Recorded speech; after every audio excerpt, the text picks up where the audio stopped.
It's a Tuesday morning. You woke up before your alarm, not because you planned to, but because something in you couldn't rest until the dishes from last night were done. So you got up, put the kettle on, wiped down the counter before the water even boiled. By the time anyone else in your house stirred, the kitchen was already quiet and clean, and exactly the way you needed it to be. You didn't think about it, you just did it. And somewhere in the back of your mind, there's a version of you that knows this has never really been about the dishes. You are the woman who straightens the pillows before she can relax on the couch. The one who wipes the bathroom's sink after brushing her teeth at 11 at night. Not because company is coming, not because anyone asked, because there is something in you that cannot fully settle when things around you are out of order. Your home is not just a home. It is the one thing you can control completely. You notice things other people walk past. The stack of mail nobody moved for 4 days. The half-empty cup left on the coffee table. The way clutter accumulates in corners like an invitation to anxiety. You don't say anything, mostly. You just quietly fix it, because fixing it takes less energy than explaining why it bothers you so much. You have a system, probably several. There's a way the towels are folded, a place where the keys always live, a rhythm to the week. And when the rhythm gets disrupted, something in you shifts slightly off-center too. People have called you particular, maybe even controlling, in moments when they didn't mean it kindly. But what they don't see is that the clean house isn't about perfectionism.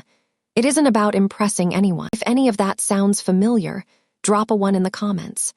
You'd be surprised how many women are reading this right now thinking the same thing. Because here's what I want to tell you. What looks like a preference, what other people chalk up to being a neat freak or type A, is actually one of the most psychologically revealing things about a person.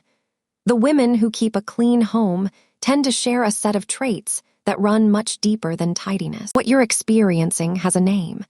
Psychologists call it environmental self-regulation, the way human beings use their physical surroundings to manage their internal emotional state. Dr. Kathleen Vohs at the University of Minnesota found that the state of a person's physical environment has a direct and measurable effect on cognitive function and stress level. Disordered environments trigger the brain's threat detection system, the amygdala, keeping the nervous system in a low-grade state of alert. Clean, ordered environments allow the prefrontal cortex to come back online, the part of the brain responsible for calm thinking, clear decisions, and the sense that things are manageable. In other words, when you clean your kitchen at 6 in the morning, you are not being compulsive.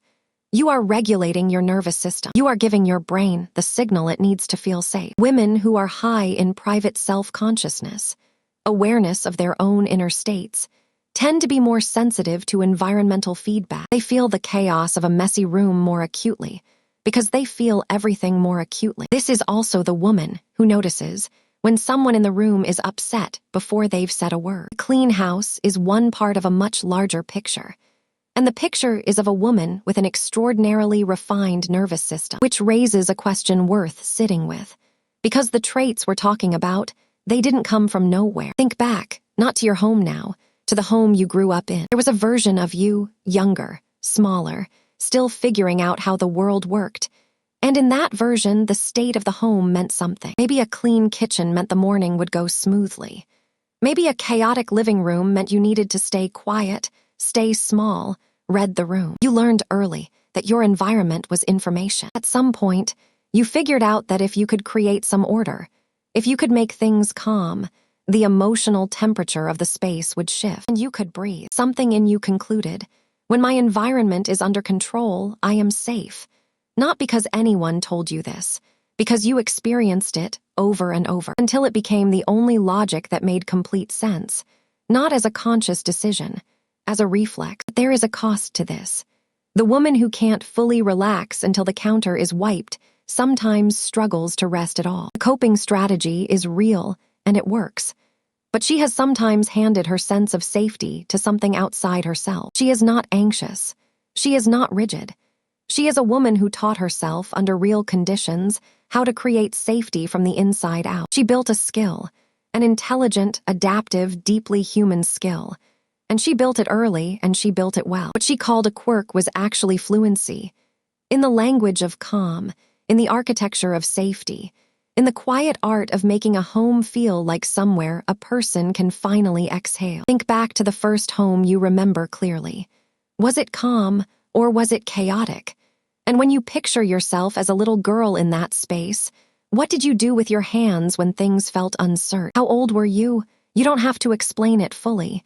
Even just the age, even just a word, leave it in the comments. I read them.